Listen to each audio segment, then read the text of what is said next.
Good morning. I'm Jane Harmon, President and CEO of the Wilson Center. Happy to be talking to a packed crowd and to welcome Secretary Rex Tillerson back to the Wilson Center. As you know, Mr. Secretary, the Wilson Center has a tradition of honoring business and political leaders who follow our 28th president's dictum, that would be Woodrow Wilson, to, quote, enable the world to live more amply, with greater vision, with a finer spirit of hope and achievement. The center honored you in 2010, and you honored us by attending our event in Dallas in 2014, where Richard Fisher, outgoing chairman of the Dallas Fed, received our Public Service Award. You and I sat together. We're delighted to welcome you back this morning to talk about the future of U.S. relations with Europe and to take some questions from me and some of you in the audience. Since we only have 50 minutes of your time, those here today submitted questions on arrival, and we selected a few at random, which I will put to the Secretary. By the way, your predecessors, and most recently John Kerry, have addressed us on prior occasions, but the times in which they served seem less perilous than the present. Today, as you and I were discussing, our country and the world face an existential threat from North Korea's nuclear program. Many governments in the Middle East are struggling for stability, despite the enormous reduction in the capacity of terror groups like ISIS. Plots and horrific violence against civilians, mostly Muslims, continue. And there is clear evidence of Russia meddling in democratic elections in the US and Europe, just to name a few of the issues on your plate. It's clear that old answers don't work. That's why many here applaud the fact that you have an unusual resume for a Secretary of State. Educated as an engineer, your journey over 4 decades to become CEO of the world's sixth most valuable company is nothing less than astonishing. But hey, you were an Eagle Scout, one who later headed the Boy Scouts. Before joining the Trump administration, you traveled widely, met regularly with global leaders, and displayed curiosity about the world, which is, of course, why you received our award. As you know, conducting foreign policy is hard, requiring an understanding of nuance and linkages among issues, as well as focus and the ability to earn the trust and respect of those with whom you interact.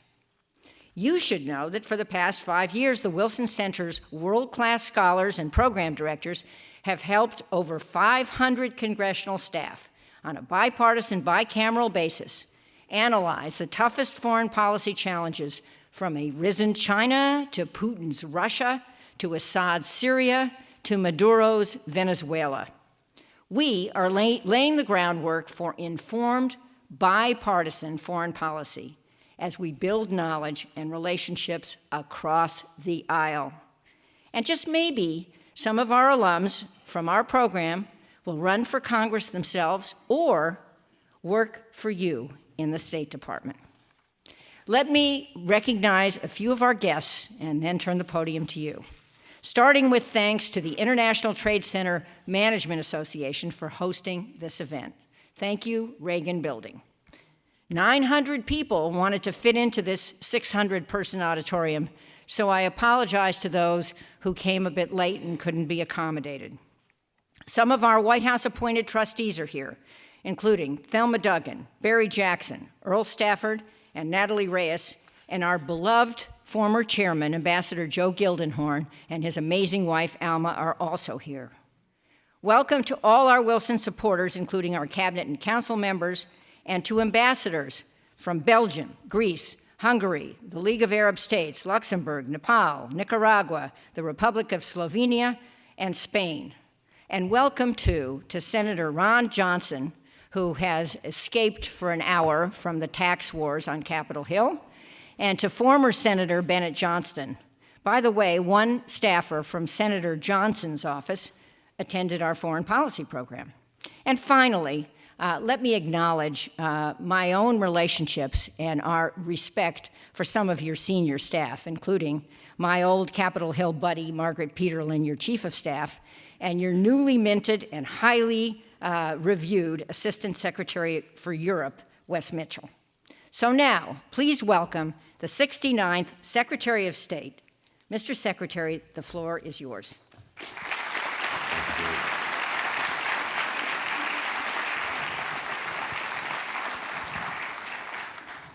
Well, good morning, and thank you, Jane, for that very kind introduction, and also thanks to the Wilson Center for this opportunity to address you today.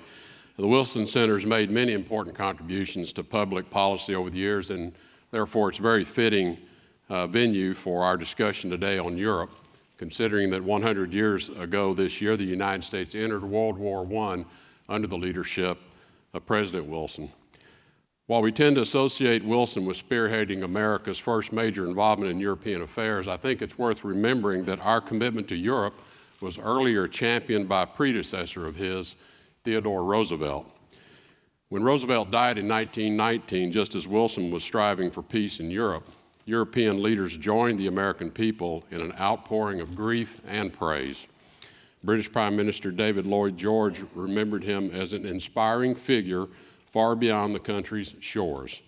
Another British politician said he had been the greatest of all Americans in a moment of dire stress. And a French senator said he had been the apostle of the cause of right on the other side of the Atlantic. President Roosevelt was beloved in Europe because of his vigorous commitment to the continent in the years before and during World War I. While President Wilson steadfastly adhered to a neutrality policy, Roosevelt felt a responsibility to come to Europe's defense. It was reported he even once asked President Wilson for permission to personally lead an army division into Europe. And he had even written to a British Army officer saying, "If we had done what we ought to have done after the sinking of the Lusitania, I and my 4 boys would now be in the Army getting ready to serve with you in Flanders." What motivated Theodore Roosevelt's rejection of neutrality and an ardent commitment to the defense of Europe?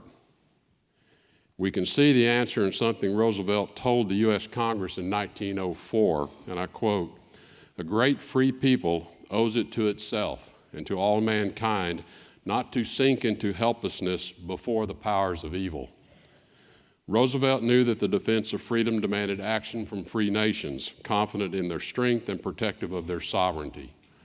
Roosevelt also knew that the United States and Europe, then as we are now, are bound by shared principles. Our nations live according to a self-evident truth on which Western civilization is built: liberty, equality, and human dignity. These foundational principles are protected by the construct of our institutions, dedicated to the rule of law, separation of powers, and representative government. Our principles are also protected from external threats by our collective determination, action, and sacrifice in the face of security challenges. World War I was the first great test in the 20th century of whether the United States would pay the high cost of liberty. Theodore Roosevelt never participated in that war, but he did pay that high cost. His son Quentin, a fighter pilot, was killed in the skies over France. In past decades, our way of life, and by extension our core Western principles, have been tested by the totalitarian threat of Nazism, by Soviet power and its communist ideology, by ethnic and sectarian conflicts, and by internal political pressures. Together, the U.S. and Europe have passed these tests, but we know that the United States and Europe are again tested today, and we will be tested again. Under President Trump, the United States remains committed to our enduring relationship with Europe. Our security commitments to European allies are ironclad. If we are to sustain the shared security commitments that ensure stability in the region, the Trump administration views it as necessary for our allies to be strong, sovereign, prosperous, and committed to the defense of shared Western ideals. Over the past 10 months, we have embarked on a new strategic policy that bolsters European and American security, namely a recommitment to Europe in the wake of the failed Russia reset, a new effort to adapt security institutions to combating emerging threats like terrorism, cyber attacks, and nuclear proliferation, and an expectation that European nations accept they are more secure when they contribute more toward their own defense. These new policy directions will better position the United States and Europe to confront the challenges that threaten our prosperity, the actors that seek to sow chaos and instill doubt in our laws and institutions, and the enemies that threaten our security and oppose our way of life. This is a message I will repeat in my meetings with NATO and OSCE leaders and in bilateral meetings and a trip to Europe next week. The preservation of our liberty begins with guaranteeing that our people can live in safety. To that end, the United States places the highest importance on security relationships with European allies, including NATO. Alliances are meaningless if their members are unwilling or unable to honor their commitments. Earlier this year, President Trump reaffirmed the United States' commitment to Article 5 of the NATO treaty because it is the best mechanism we have to deter aggression. And as the text of Article 5 reads, the parties agree that an armed attack against one or more of them in Europe or North America shall be considered an attack against them all. Any attack by any actor or on a NATO member state will trigger Article 5, and the United States will be the first to honor the commitment we have made. We will never forget how NATO members came quickly to stand with us after the September 11th attack, and we will do the same for them if they are attacked. While the West continues to seek a productive new relationship with post-Soviet Russia, thus far it has proved elusive, as both attempts by the prior administration to reset the Russia and U.S.-Europe relationships have been followed by Russia invading its neighbor Georgia in 2008 and Ukraine in 2014. Russia continues aggressive behavior toward other regional neighbors by interfering in election processes and promoting non-democratic ideals. We, together with our friends in Europe, recognize the active threat of a recently resurgent Russia. That is why the United States has strengthened its deterrence and defense commitments in Europe through the European Deterrence Initiative, or EDI. Earlier this year, the administration requested $4.8 billion in its budget towards the EDI. This increase of $1.4 billion over the previous year will enhance the U.S. military's deterrence and defense capabilities and improve the readiness of our forces in Europe. The EDI facilitates training and exercises with our European allies and partners to better integrate our militaries and provide security for Europe. And it will bolster the capacities of our Army, Navy, Air Force, and Marine Corps to deploy assets and support NATO joint exercises. In view of Russia's Zapad military exercises conducted near the borders of Baltic states in September, our ability to respond to an attack in concert with our allies is more important than ever. The EDI also includes $150 million to help Ukraine build its capacity for defending its territorial integrity. The United States recognizes that the war in Ukraine, in which people are still dying every day, must come to an end. We have repeatedly urged Russia to begin the path to peace by honoring its commitments under the Minsk agreements. Any resolution of the war that does not entail a fully independent, sovereign, and territorially whole Ukraine is unacceptable. Russia chose to violate the sovereignty of the largest country in Europe. The United States and Europe have stood shoulder to shoulder since 2014 in confronting this Russian aggression with a coordinated sanctions policy. Our transatlantic unity is meant to convey to the Russian government that we will not stand for this flagrant violation of international norms. We hope Russia will take steps to restore Ukraine's full sovereignty and territorial integrity and fully implement its Minsk commitments, allowing us then to begin the process of restoring normal relations. But let me be clear, Minsk-related sanctions will remain in place until Russia reverses the actions that triggered them. We are committed to the success of an independent and whole Ukraine. However, Ukraine's future depends also on winning its internal struggle to implement a broad range of economic, justice, security, and social sector reforms. We encourage Ukraine to continue building capable, trustworthy institutions that will reduce and eventually eliminate corruption, strengthen their judicial system, and deliver economic prosperity to their citizens. The Ukraine crisis also made clear how energy supplies can be wielded as a political weapon, enhancing European energy security by ensuring access to affordable, reliable, diverse, and secure supplies of energy is fundamental to national security objectives. The United States is liberalizing rules governing the export of liquefied natural gas and U.S.-produced crude, and we're eager to work with European allies to ensure the development of needed infrastructure like import terminals and interconnecting pipelines to promote the diversity of supply to Europe. In July, President Trump announced at the 3C Summit that the United States will provide technical support for Croatia's Kirk Island project. The United States will continue to support European infrastructure projects, such as LNG receiving facilities in Poland and the interconnector Greece-Bulgaria pipeline to ensure that no country from outside Europe's energy union can use its resources or its position in the global energy market to extort other nations. We continue to view the development of pipelines like the Nord Stream 2 and the multi-line Turk Stream as unwise, as they only increase market dominance from a single supplier to Europe. The United States recognizes the fragility of the Balkans and will continue to work with partners in the EU to bring stability, prosperity, and democracy to the region. The people of the Balkan countries, to them we say, abandon your old animosities so that peace may become permanent. You have a chance to direct a new course of history. Bloodlines should no longer be battle lines. The United States and the world long to see a new generation of Serbs, Croatians, Albanians, Bosnians, Kosovars, and others who will forgive the past, even if they can never forget it. A testament to America's shared values with Europe is our cooperation on issues beyond the borders of Europe, which affect us all.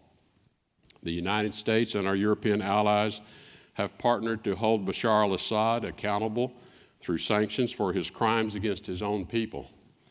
Since the beginning of the Syrian crisis, the EU and its member states have pledged over 9.5 billion euros in humanitarian, stabilization, resilience assistance, and those efforts are continuing as the global coalition to defeat ISIS stabilizes liberated areas. As the last pockets of ISIS are defeated in Syria and international focus turns to resolving the Syrian civil conflict, our European partners must continue to be strong advocates for the UN-led Geneva process under UN Security Council Resolution 2254. That alone can be the basis for rebuilding the country and implementing a political solution that leaves no role for the Assad regime or his family in Syria's government. Our European partners have also been strong supporters of our diplomatic and economic pressure campaign against North Korea. In addition to enthusiastically supporting UN Security Council resolutions, countries have taken unilateral steps to maximize pressure on the regime in Pyongyang. Portugal froze all diplomatic relations with the DPRK in July. Spain and Italy have expelled North Korean ambassadors. Latvia has fined banks who have violated the sanctions. Our European allies know North Korea is a threat to all responsible nations and requires a coordinated response. We commend our allies for increasing pressure on the regime in Pyongyang in order to achieve the complete, permanent, and verifiable denuclearization of the Korean Peninsula. The partnership that the United States and European nations have forged are a critical basis for confronting the threats of today and tomorrow, both in Europe and outside of Europe.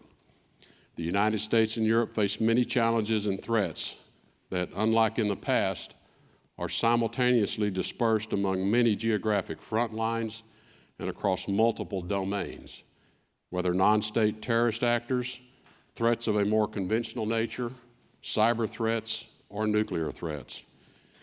Because we know we are stronger in confronting these challenges when we are working together, we will pursue even greater cooperation from and with the nations of Europe, our best partners.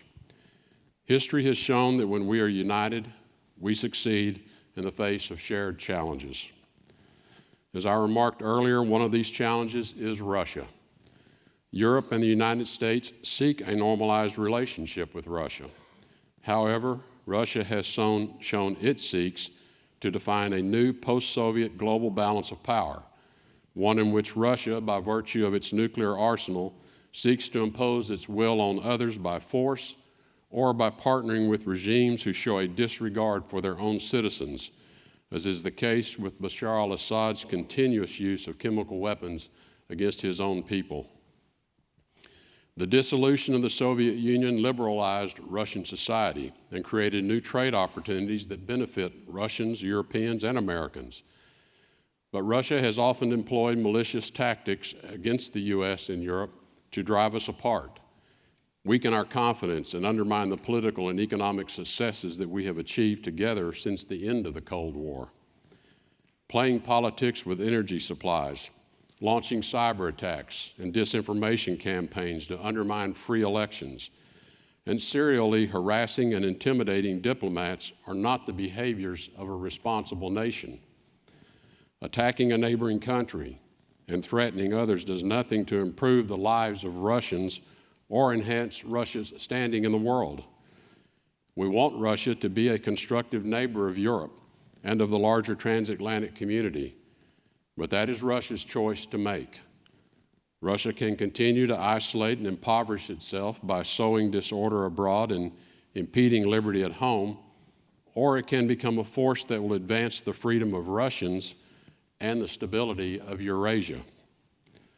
Following the President's recent decision regarding our policy toward Iran, there is actually much more that binds the United States and Europe together than drives us apart. The JCPOA is no longer the only point of U.S. policy toward Iran.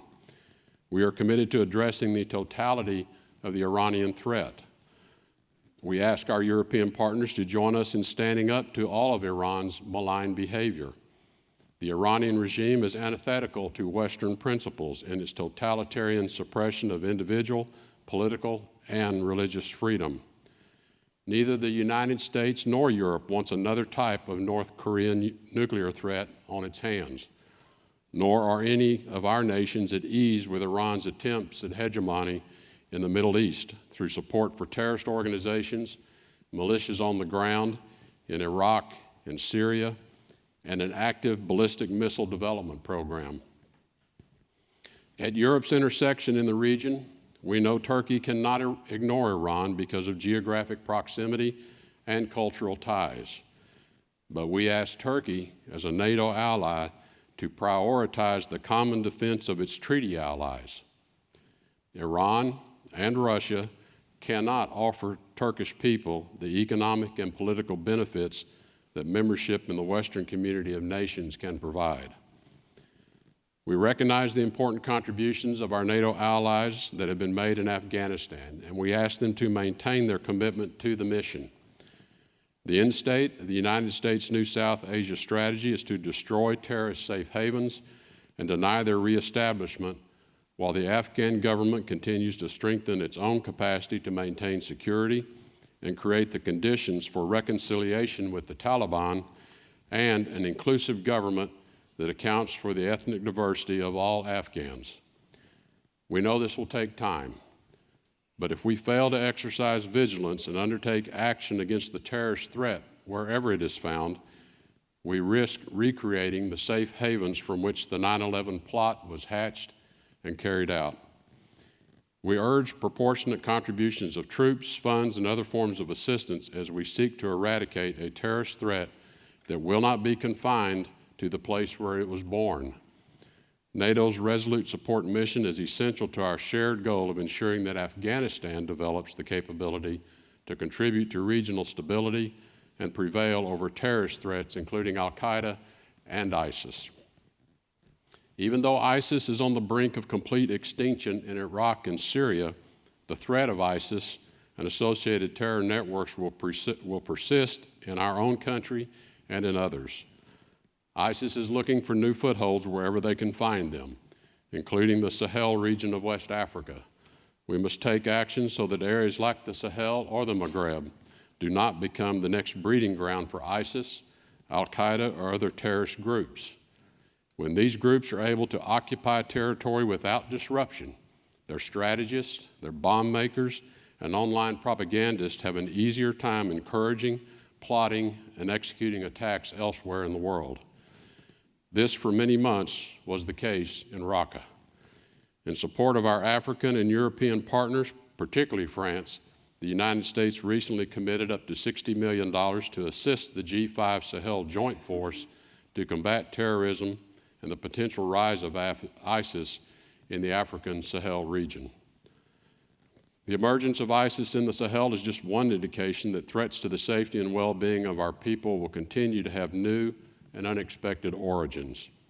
The evolving and unpredictable nature of the threats we face is already clear to the residents of Paris, Brussels, Orlando, Nice, Berlin, Istanbul, London, Manchester, Barcelona, New York, and many other places where our people have suffered at the hands of Islamist terrorists, many of whom were radicalized in front of a computer screen inside their own homes, inside their own countries.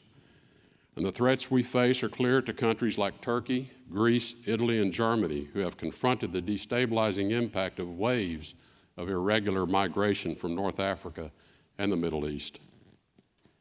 In the darkest hour of World War II, Winston Churchill declared that the British people would fight on the fields, in the beaches, and in the streets to protect their country.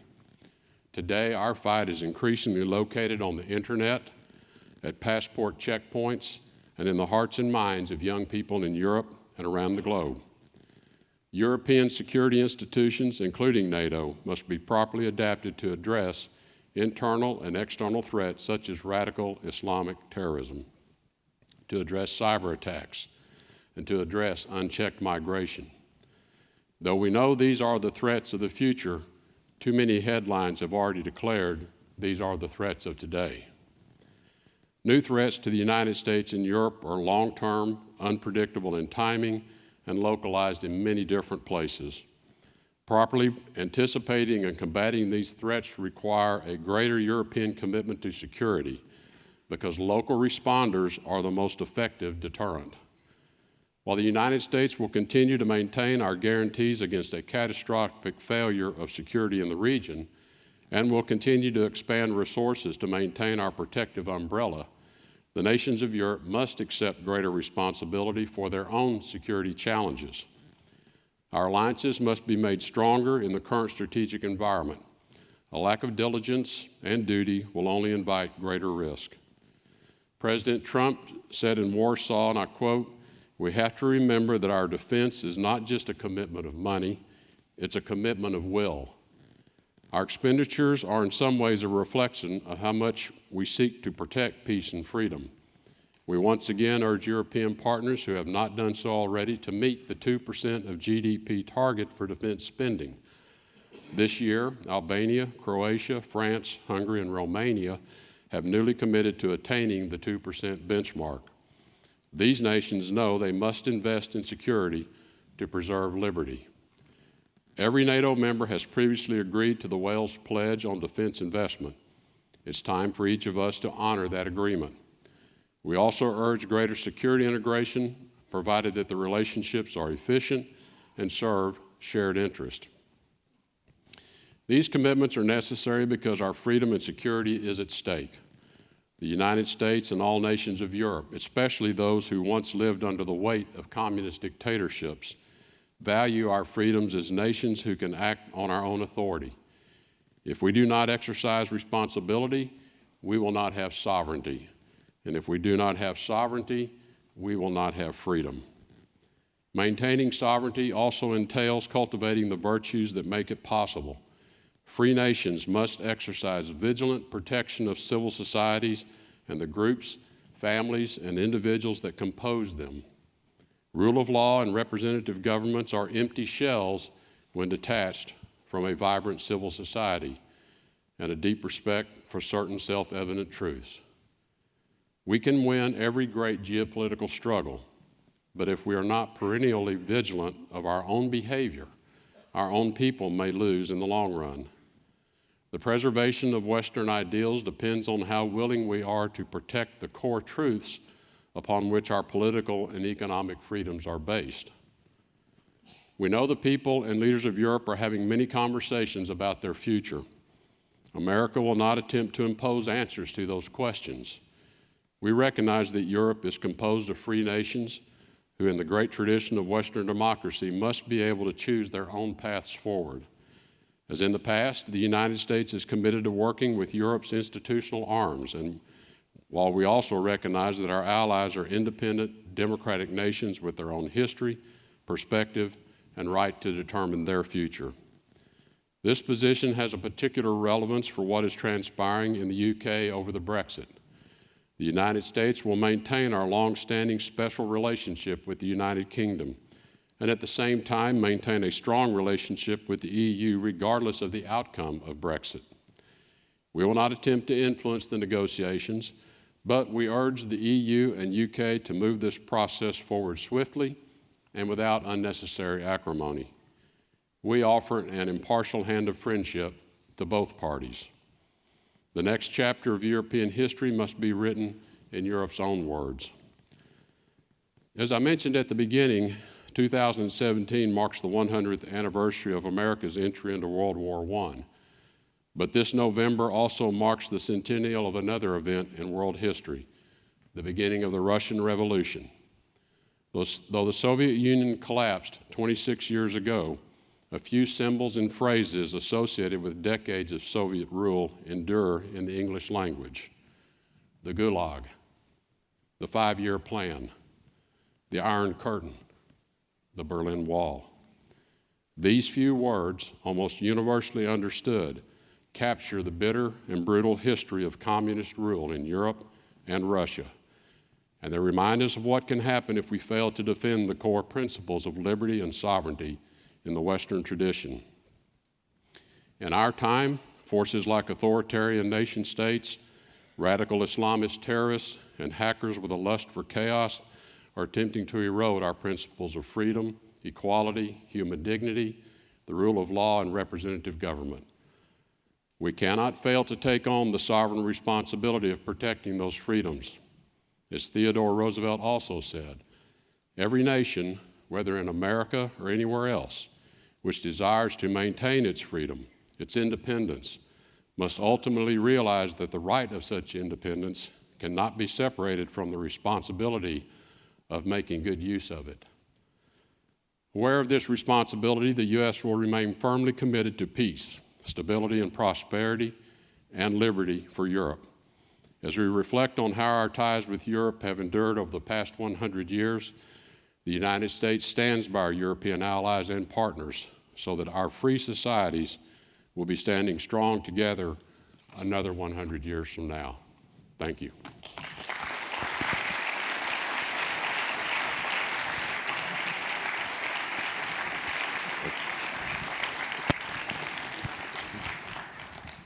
Thank you, Mr. Secretary, for a speech that I think is worthy of many of the leaders you cited. Woodrow Wilson, who served us as president 100 years ago, Theodore Roosevelt, Franklin Roosevelt, Winston Churchill.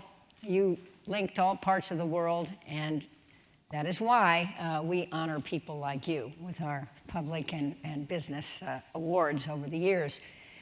So let me focus just a bit more on Europe, since that was your topic and you're going to Europe next week. Bob Dickey and I were recently at NATO visiting with our extremely able ambassador, Kay Bailey Hutchison, and she convened a lunch of 8 foreign ambassadors to NATO.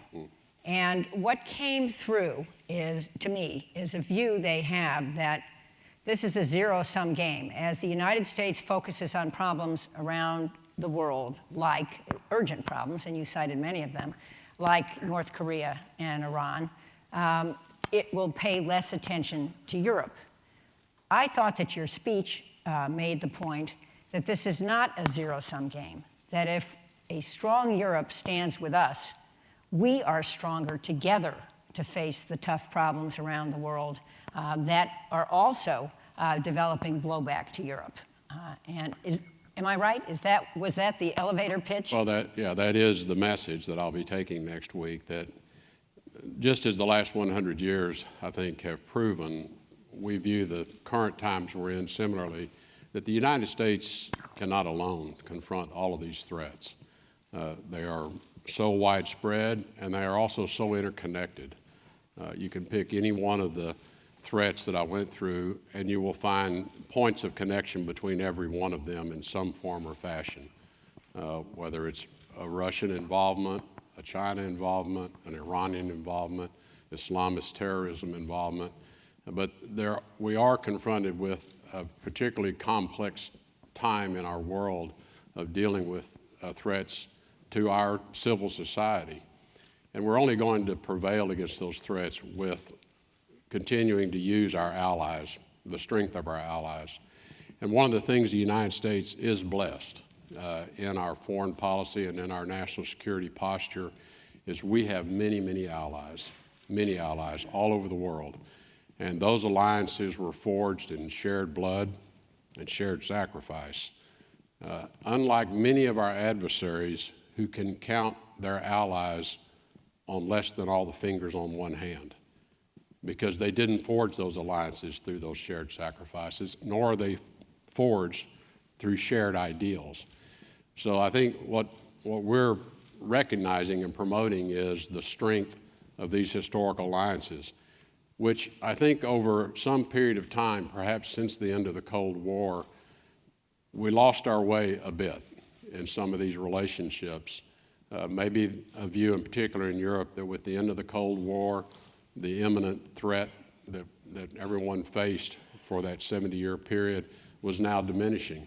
And what we now realize is it didn't diminish. It's still defining itself. It's still searching for its role in the name of Russia.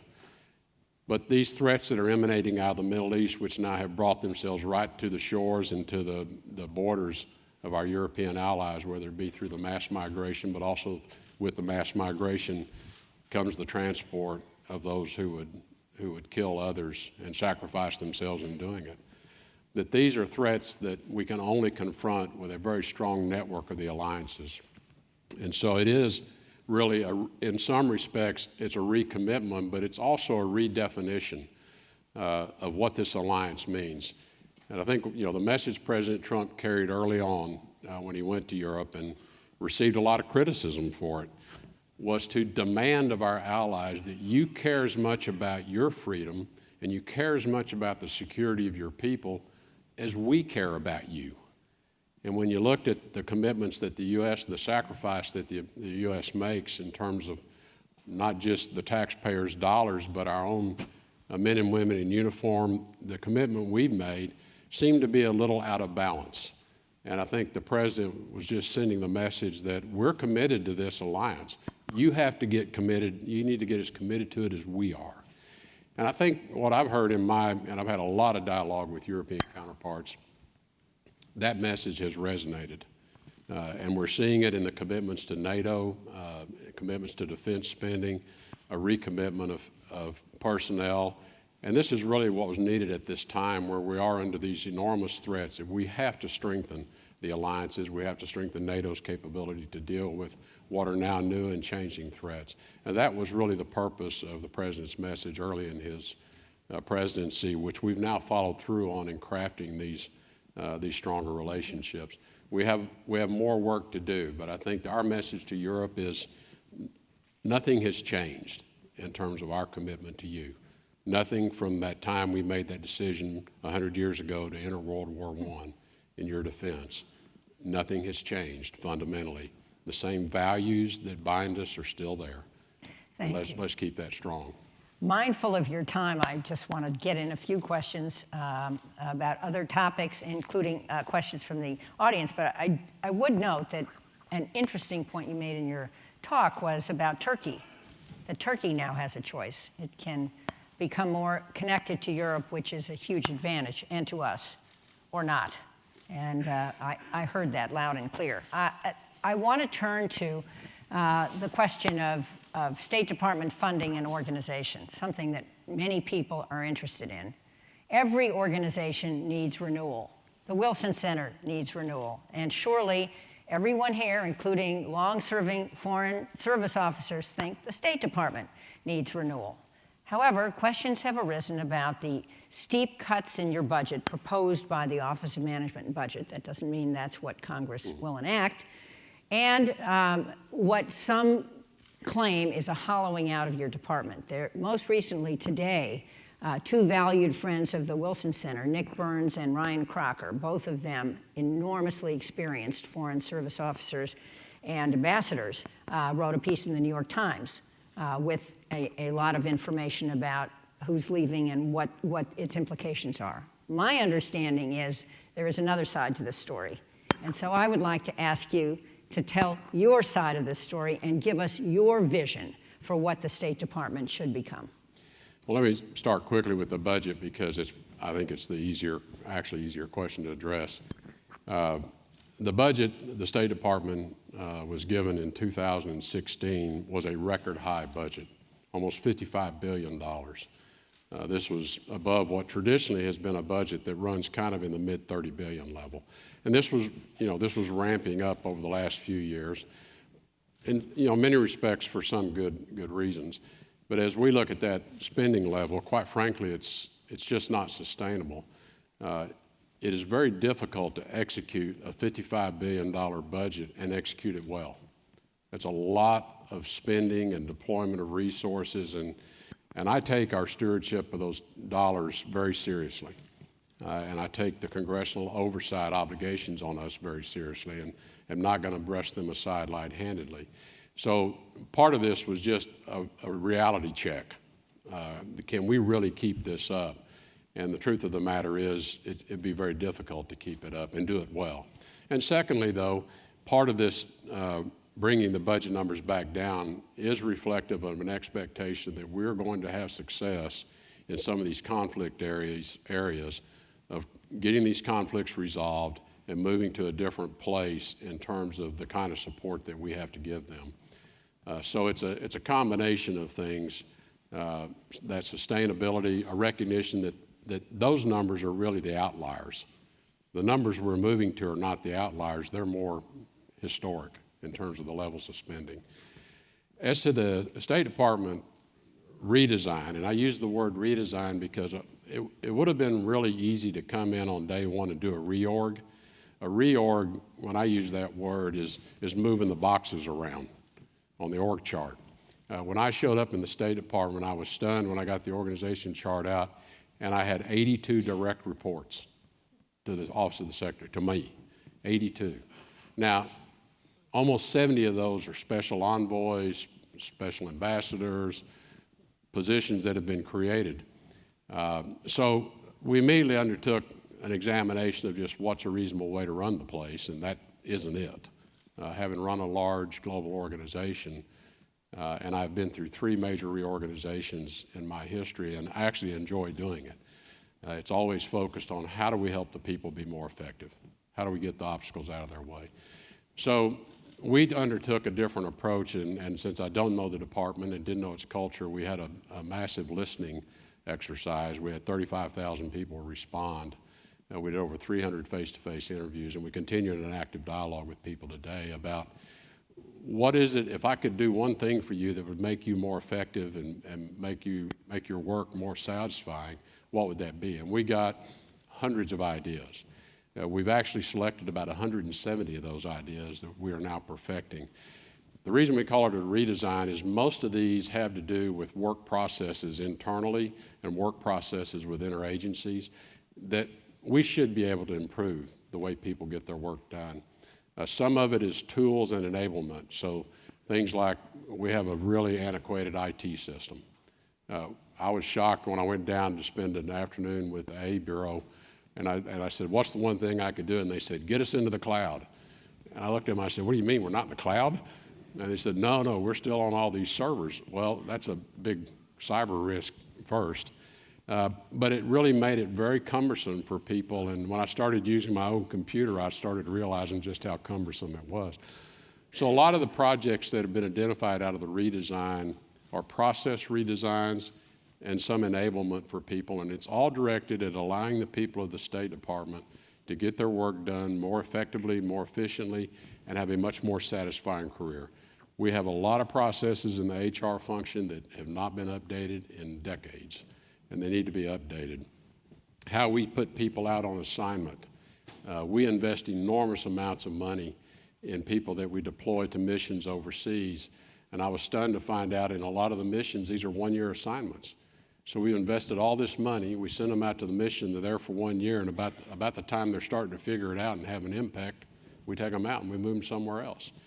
Well, a lot of people have said to me, you know, I would really like to stay another year and start contributing. So it's a lot of things like that that came out of the listening exercise.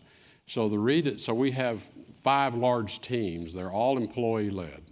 I brought in some consultants to help us facilitate, but the redesign is all led by the employees in the State Department. The issue of the hollowing out, I think all of you appreciate that every time you have a change of government, you have a lot of senior Foreign Service officers and others who decide they want to move on and do other things. We've had our numbers of retirements are almost exactly what they were in 2016 at this point.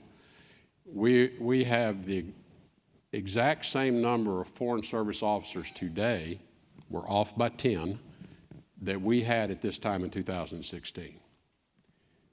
There is a hiring freeze that I've kept in place because as we redesign the organization, we're probably going to have people that need to be redeployed to other assignments.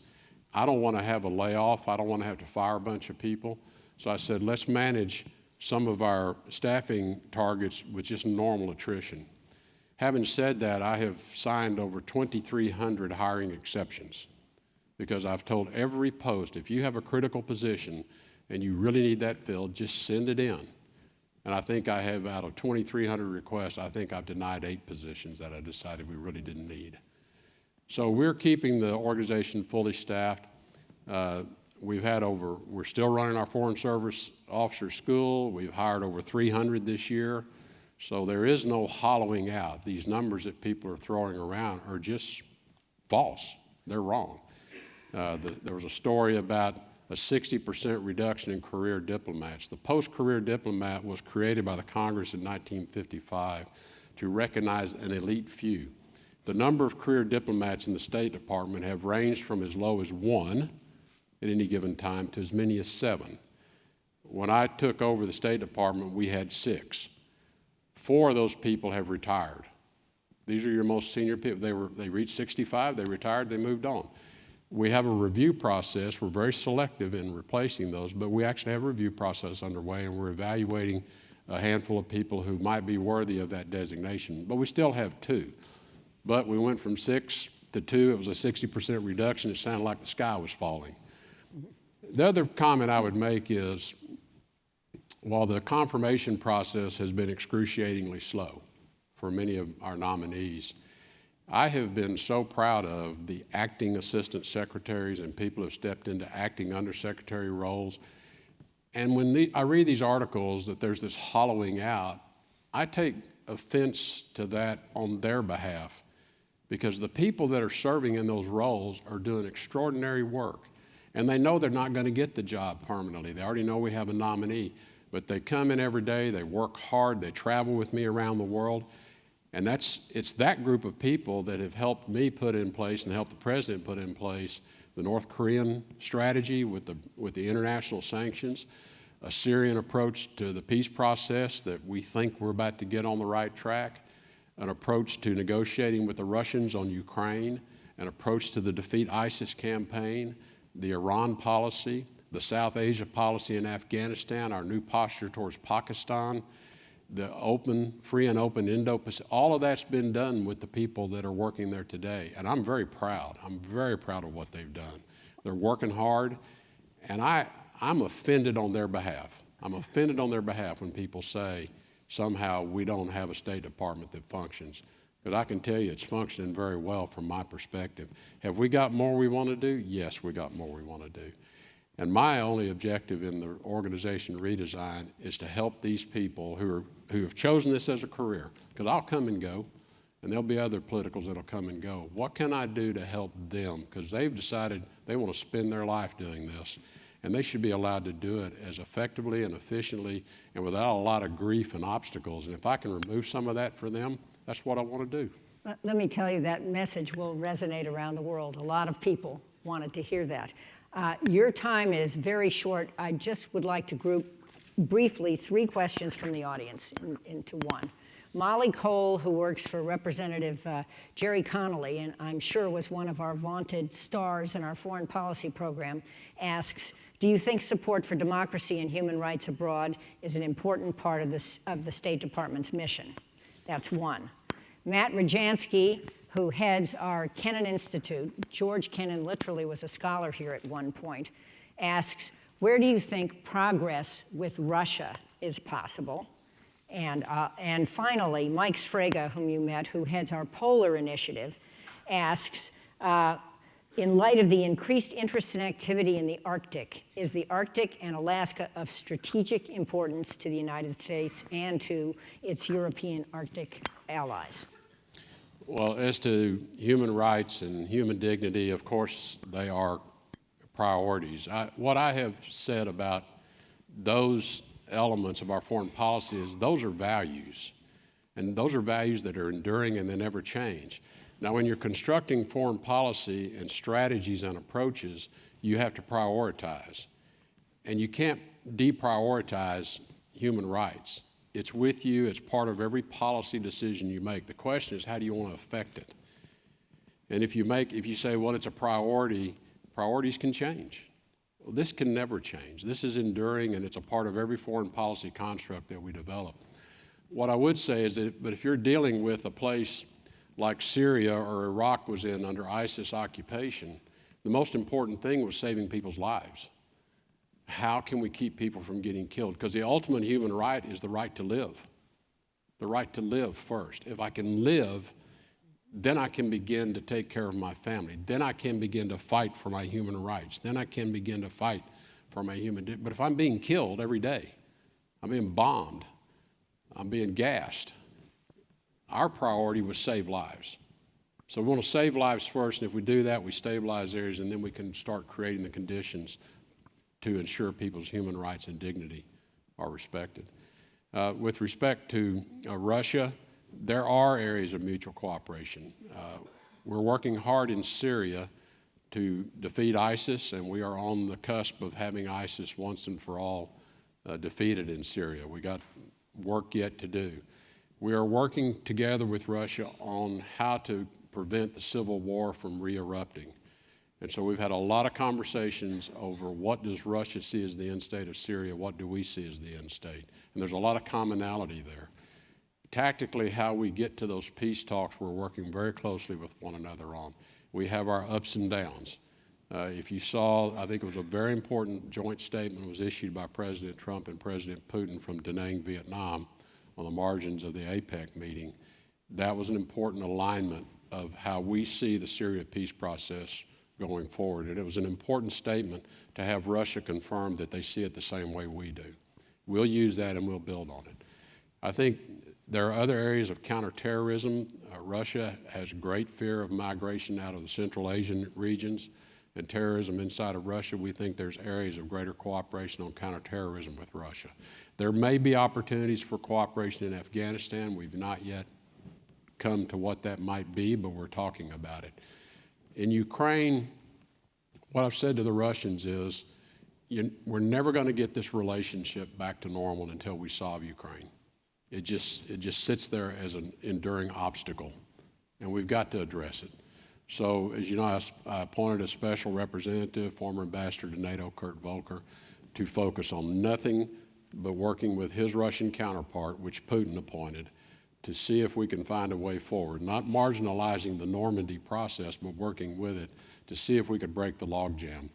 We had some very substantive discussions. We're pursuing the possibility of a peacekeeping force in Ukraine to stop the ongoing, every day people are killed, civilians are killed.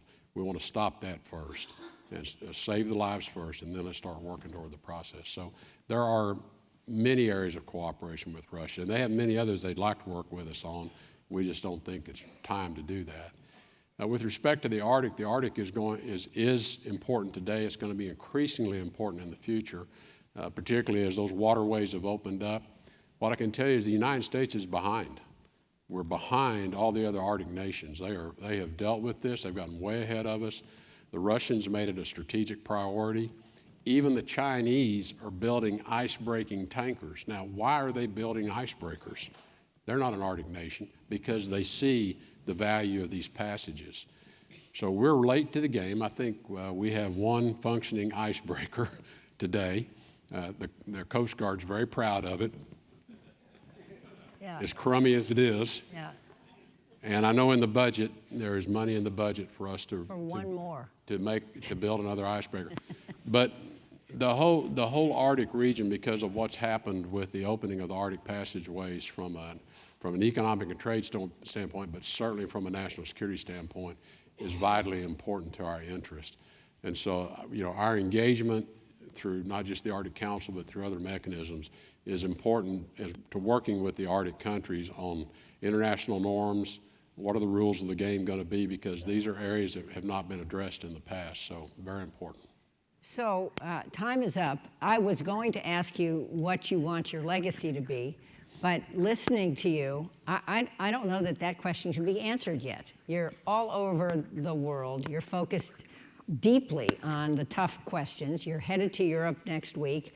You have to come back and answer all the other questions we couldn't ask today. Was that a yes? Yes, I'll be back. Thank you, Mr. Secretary.